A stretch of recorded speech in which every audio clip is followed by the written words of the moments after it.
Hey guys, this episode is about mistaken identity. I want to briefly review the paradigm triangles and explain what it means to you in your store. So, the old paradigm was that the top of the hierarchy is your boss. So, the triangles themselves, if you're not familiar, are the creation of a hierarchy, which is what we understand innately who's in charge of what. So when we decide who's in charge, we typically put the boss, the CEO, up here on top. Then we've got our leaders, which would be you guys here. Then we've got the staff underneath them. And then underneath that, we've got the base customer.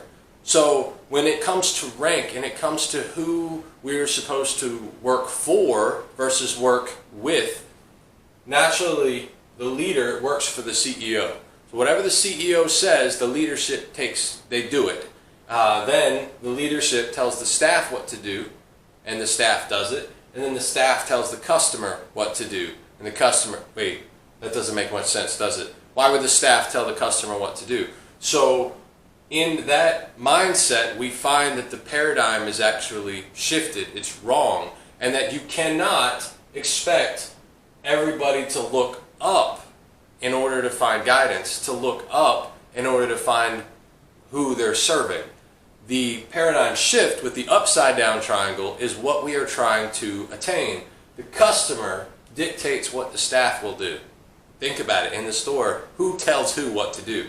The customer says do this. The customer says do that. And even the things that say your leader says to do is in response to the customer's satisfaction. Why do we clean the bathrooms? Is it to appease the leader or is it to appease the customer? Who will ultimately complain when the floors are sticky? Who will ultimately be concerned with good or bad service at a table? Your leader may say something, but as will the customer, the actual person in charge of what we do. So the staff is in charge of leadership. What does that mean to you as a leader? It means that it is your job to make sure that the environment is primed for the staff. It means that you need to make sure that they have everything that they need to be successful at their battle against the customers, their battle serving the customers. You need to make sure that they have in place anything and everything, whether it be knowledge, whether it be the tools, the checklists. Now, they don't tell you what to do, but they're the ones that will determine whether or not you've succeeded at what you're doing. They're the ones that will decide whether or not you're good at your job or not good at your job. Ultimately, they're the ones who you are searching to satisfy and to get compliments from. So ultimately, the staff wants compliments from customers. The leadership should get compliments from staff. If your staff is not complimenting your ability to lead them, perhaps you're not leading them properly. The reason I brought this up is because why we do what we do is really for customer reviews. Food, burgers, and tater tots were fabulous. No frozen patties. Restaurant was clean. Theme was pretty cool. Service was excellent. Amazing food. Great atmosphere. Beyond amazing staff. The best burger restaurant in Burlington. Excellent wait staff. Clean, bright, and interesting dining area. Delicious food and superb service. Food was good as always. Person take my order over the phone got everything exactly right.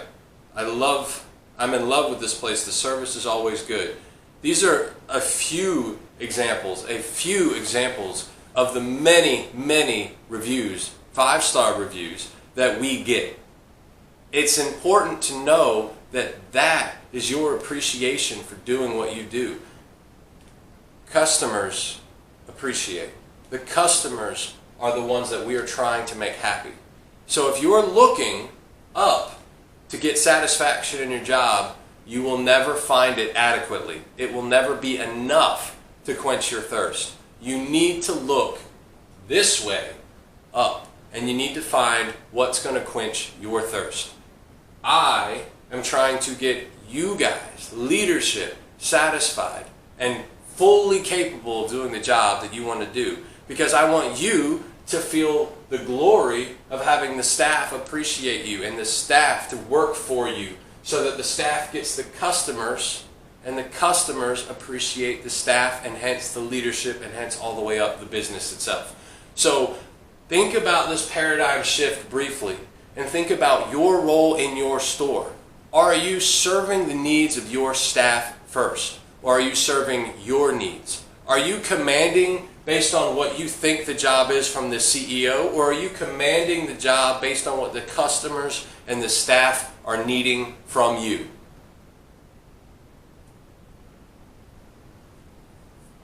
All this to say, if you get 5-star reviews during this challenge, you get 2 points. For every 5-star review, your store gets 2 points. We always want to work towards reviews. Now, we don't want to milk them and say, please review us, although that is sometimes quite fine. But you have to understand, a failure to get people excited enough to review is a failure to exceed the expectations which we're trying to achieve. Does that make sense? So we're not trying to milk reviews, but if we can't get them, we are not doing our best or the best that we could do. All right? So all the challenge, 2 points for any 5-star review that you get.